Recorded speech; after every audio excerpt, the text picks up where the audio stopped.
E hoje a gente veio aqui com o objetivo de desmistificar diversas crenças que existem sobre os morcegos. Então nós trouxemos diversas espécies, representantes diferentes, para mostrar que eles não são diferentes apenas em tamanho, mas eles são muito diferentes em guildas alimentares e importância ecossistêmica. E sim, eles são extremamente importantes para o nosso ecossistema. Por exemplo, nós temos aqui um morcego frugívoro, o Artibeijo liturato. Ele é um morcego bem grande, né? Até mesmo para poder conseguir carregar os frutos. E esse morcego que se alimenta do fruto, ele às vezes pode estar carregando uma semente para longe da árvore mãe, e essa nova planta estará nascendo em outra região.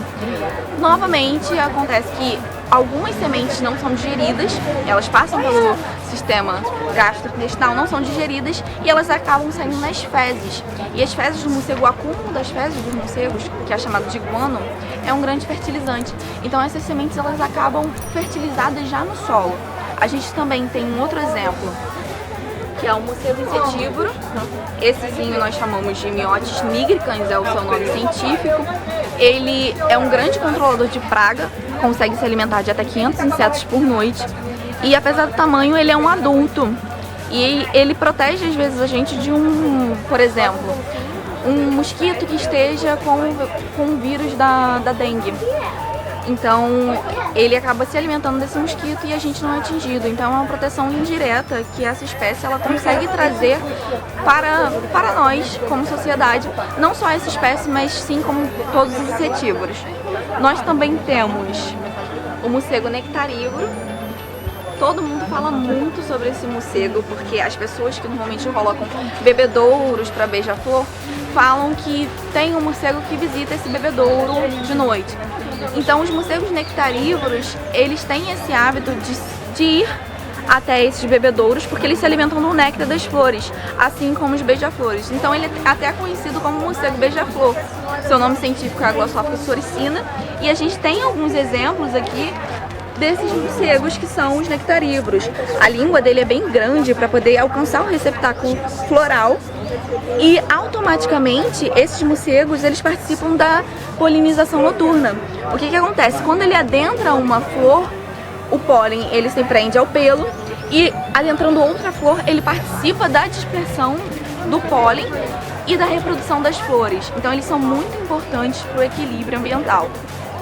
E nós também temos, assim como outros morcegos, nós não temos um exemplo aqui agora, acredito que tem aqui, que seria o morcego pescador. Muita gente não sabe que existe um morcego que se alimenta de peixe, nós chamamos de piscívoro, o nome científico como Noctilio leporinus, e eles são extremamente importantes também como as outras espécies.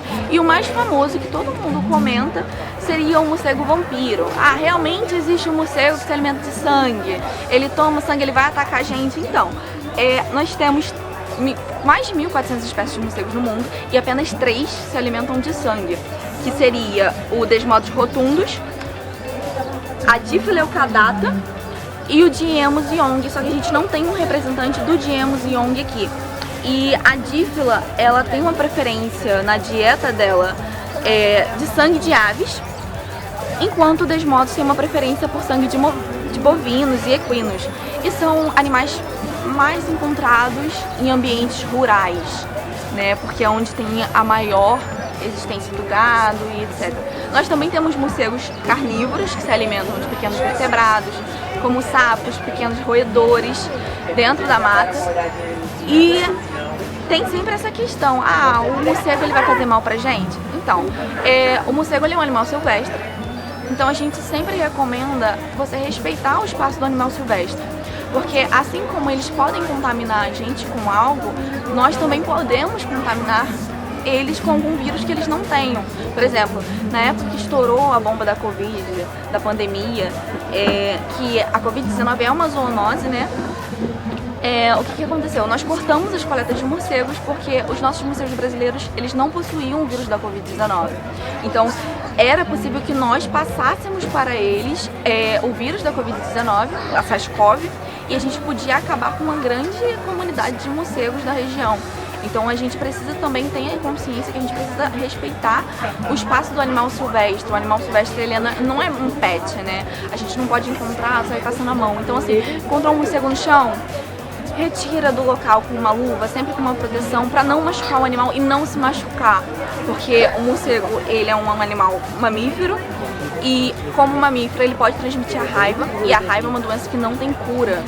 Então assim, em caso de mordedura, de arranhadura, procura um posto de saúde, encontrou um animal no chão, procura um centro de zoonose.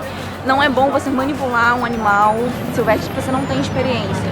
Então é sempre bom ter esse cuidado, mas ao mesmo tempo saber a importância do animal no meio ecossistêmico.